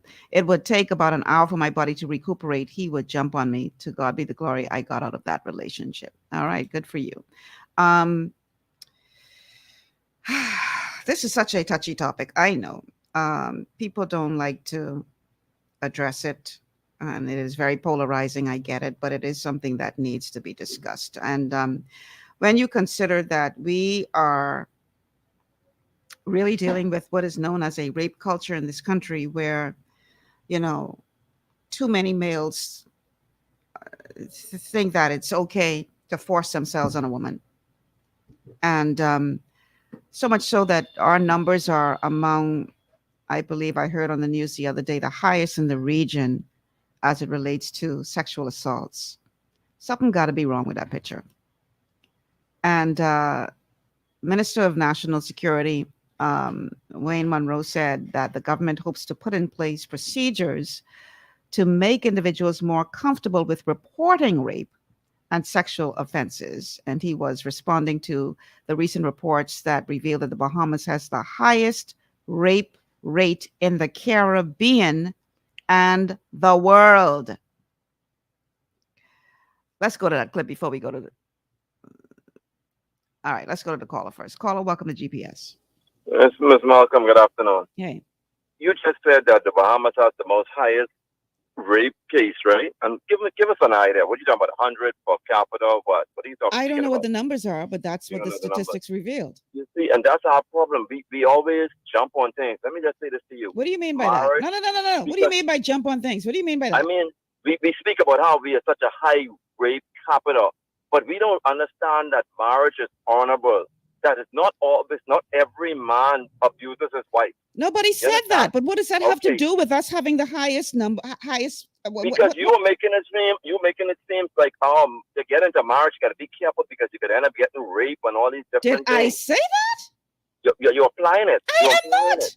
No, Oh, yes, I you am are. not. No, I am not. I Well, when I am listen, reporting what has taken place this week. But I was about to play the soundbite when my producer said we should go to you first. fine, I'm happy you come to me. But I just want to say that marriage is honorable in the sight of God. We understand that we have to obey God's laws. Whether we like it or not, whether it's a problem, whether you have this or that, the bottom line is it's honorable. And it's better to be wed than to burn. That's the bottom line that we should preach. Now, as far as those other instances are concerned, Are marriages when a man or a woman cheats on the other, is that still honorable?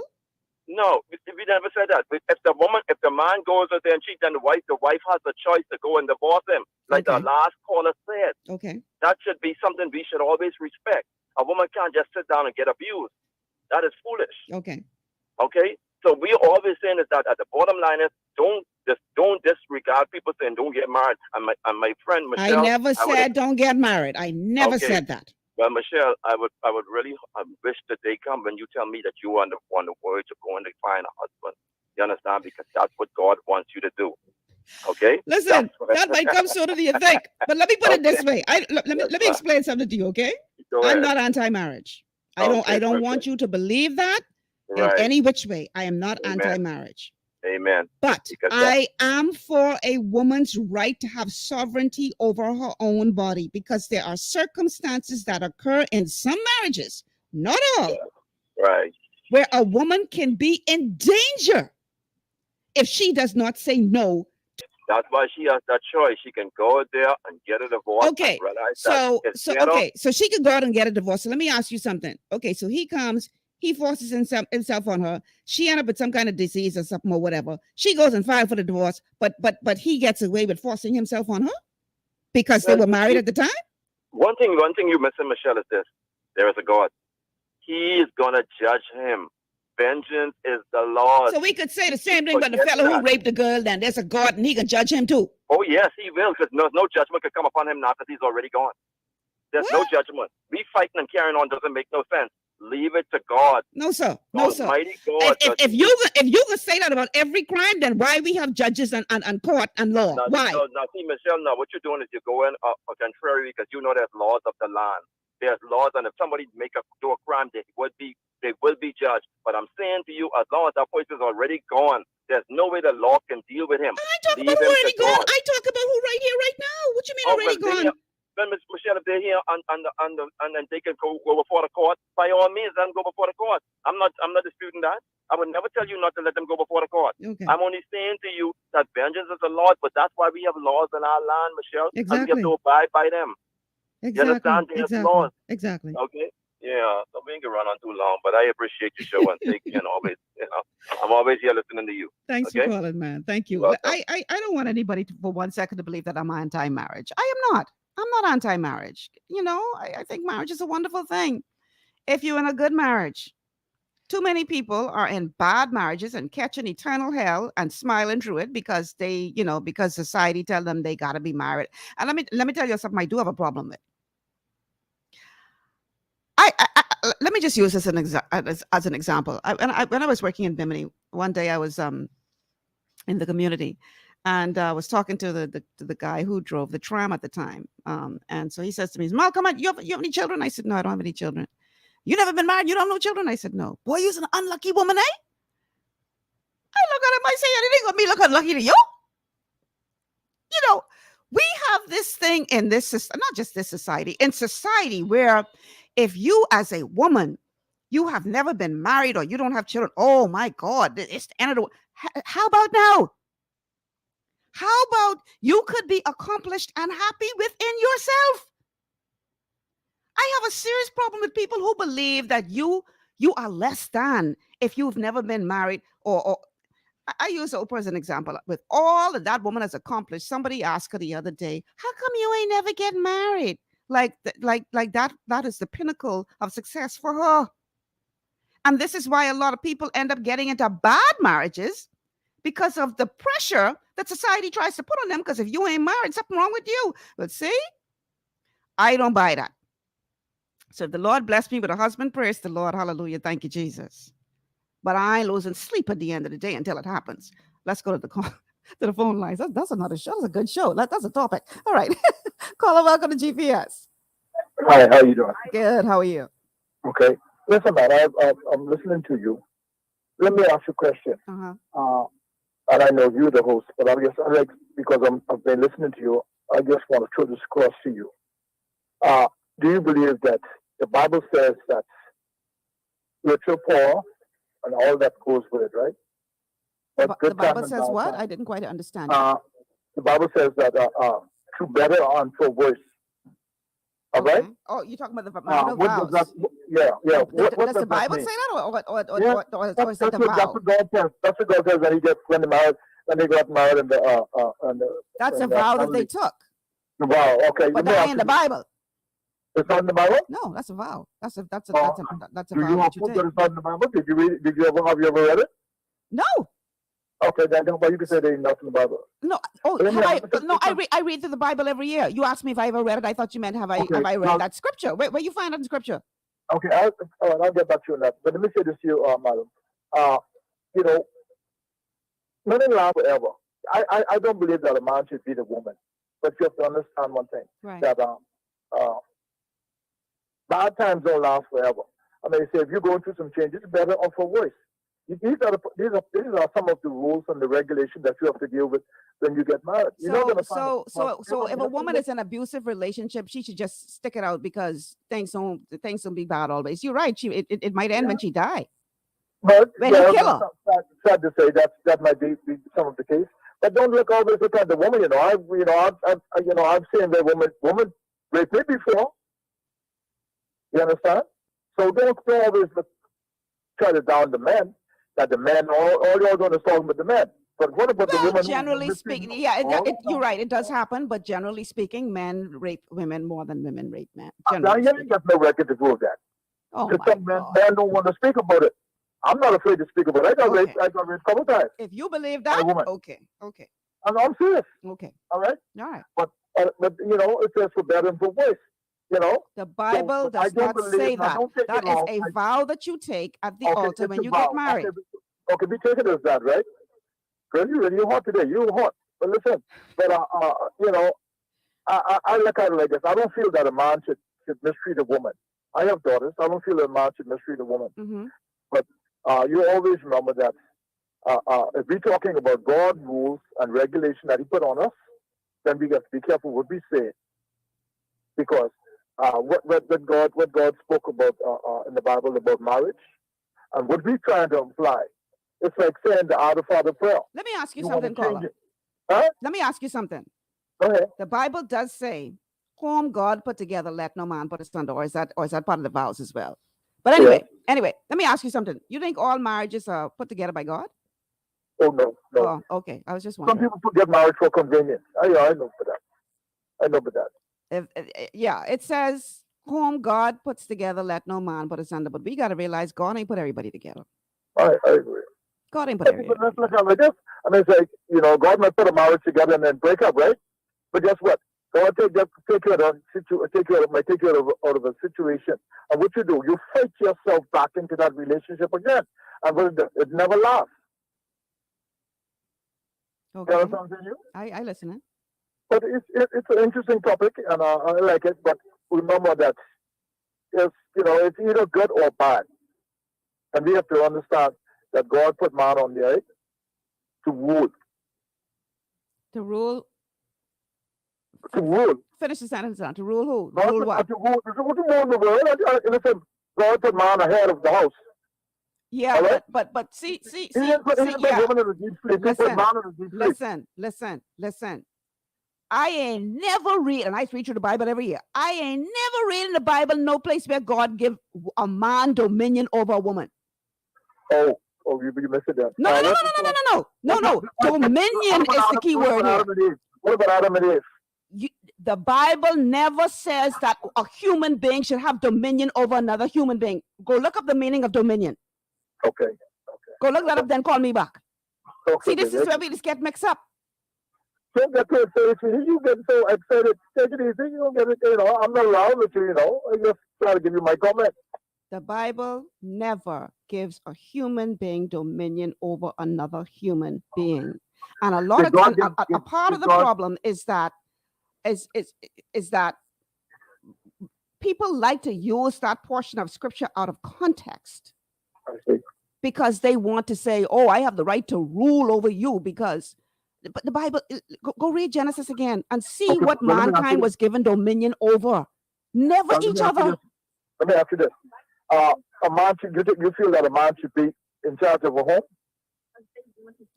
I believe that a man. Okay, the Bible. If you're asking me if I believe the man should be the head of the home, yes, I do. I believe that there are different roles that the two genders should play in a home. In any entity, you have to have somebody who is the head of the entity. So if you have a business, you have to have somebody who's the chairman of the board or the president or whatever. Otherwise, somebody has to be. You have to have somebody who is the final authority in that particular setting. So.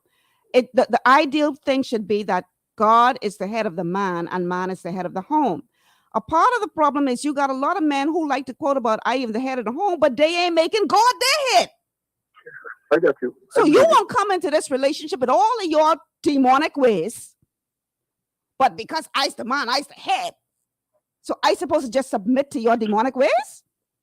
I got a problem with that. But see, you're going down the right road. But we have to understand, these ladies have to make better choices when they come to these men. I agree with that. They want to go and get married. Everyone down below. They meet these guys on the website and they want to get married. They meet them in the club, they want to get married. Listen to me. It's more than just sex. I think a lot of these women to believe that, yes, it's just sex. They can't cook, they can't keep house, and they can't keep the kids clean. And then the man come and make marriage and say, why my kid eat, why you don't cook? Argument start. And that's it. Caller, you sound like a caveman, right? You sound like you sound like a caveman right now, right? No, I ain't telling you a caveman. I sound like an honest man. I tell you go honest man. It's my wife's home. I leave her on bed clothes. I come back and meet her on bed clothes. House ain't clean. Nothing there cook. And my kids run around the yard. Well, let me ask you something. What if the two of y'all got a full-time job? The two of y'all is working. Baby, listen to me. We got a full-time job. She makes sure to try to be home. And when she comes home, if we don't come and get home at the same time, the first thing she do is take care of her responsibility. I'm taking care of my responsibility by putting food in the house and taking care of my family. So the two of y'all reach home at the same time. And she know her responsibility. She go ahead and start cooking. So your responsibility is but the two of y'all working, so it ain't only you who bring the bacon in the house, because the two of y'all working. Yeah, I understand. But I'm not saying that I don't help you though. But I'm just saying her duty is to take care of do the cooking and everything inside the house. I understand your frustration. Let me tell you what the frustration for men is. Pastor Miles used to talk about this all the time. The late Dr. Miles Monroe. He said that one of the reasons why men is so frustrated is because back in the day, women had to rely on men as the breadwinner. So you went out, you worked, you brought the sustenance home, you brought the money home, you took care of the family, all this kind of stuff. You were the breadwinner, you were the head of the house, because she really didn't have any other options, right? So women had to know their place. Nowadays, women own the doggone house. Ain't a situation no more where women relying on you for their sustenance. The two of y'all going out and working. The two of y'all coming home tired and frustrated from a day at work. The two of y'all. So this is a different situation now. This ain't like back in the 50s. Leave it to be for them. When the woman had to rely on that sustenance.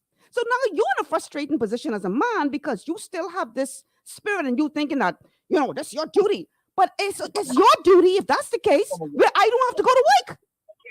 But you ain't fulfilling that duty. So now the two of us got to go work because the two of us got to try to make this thing work so we could sustain our family. Come on, man. You can't take one side and leave the other. Why is that only her duty?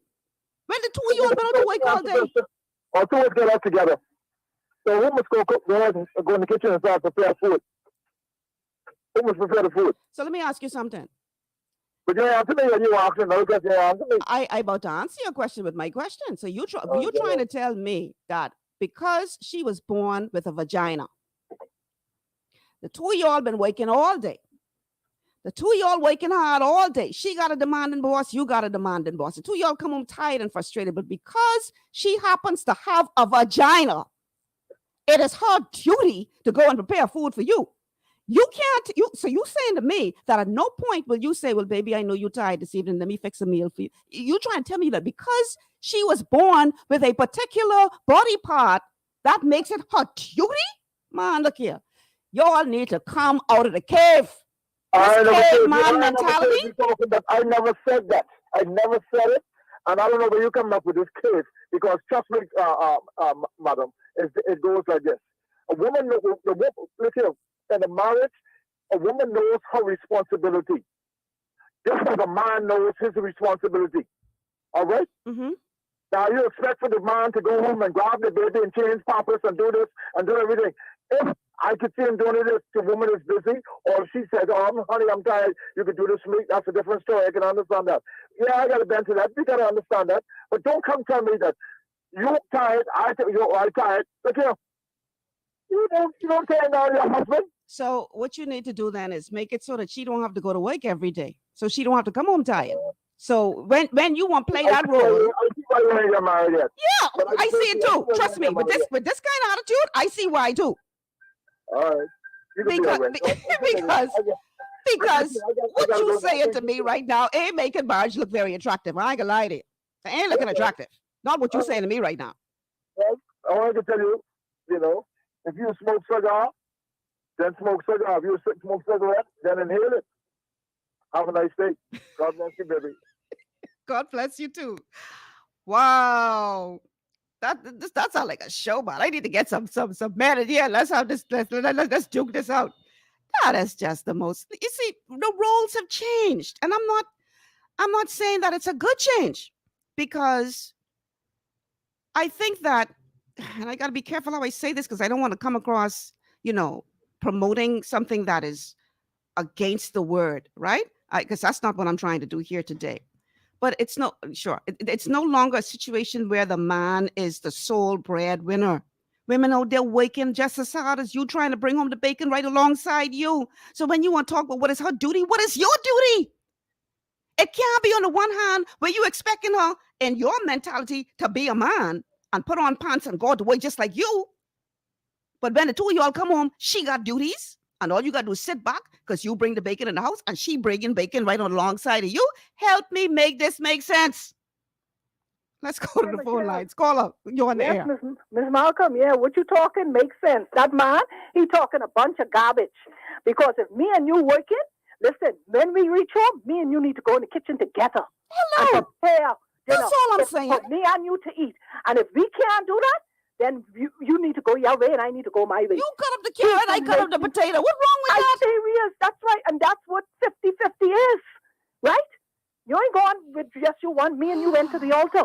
So why me and you can't be together in everything that we do in this house? If that's the case, then let me stay home. You bring the money in. When you come home, your food ready for you. Hot. Amen. God bless you. Keep up the work, girls. Take care. OMG. Listen, y'all, we on a time, but that sounds like a show. I think I can plan a show for next week to bring some. You know what? I can try and get that pastor. Let me see if he'll come. Because, I got some issues, gentlemen, and it ain't nothing against you all, and it ain't against marriage. Believe me, it ain't. Y'all call it, but it's too late now. We got to end this show. I got to get off the air for 4 o'clock. Listen, guys, it's been a pleasure. We can talk about this next week. I promise I can try to put one show together. All right. I'm Michelle Malcolm. Thank you so much for tuning in on this TGIF Open Line show. Have a good weekend, everybody. Take care.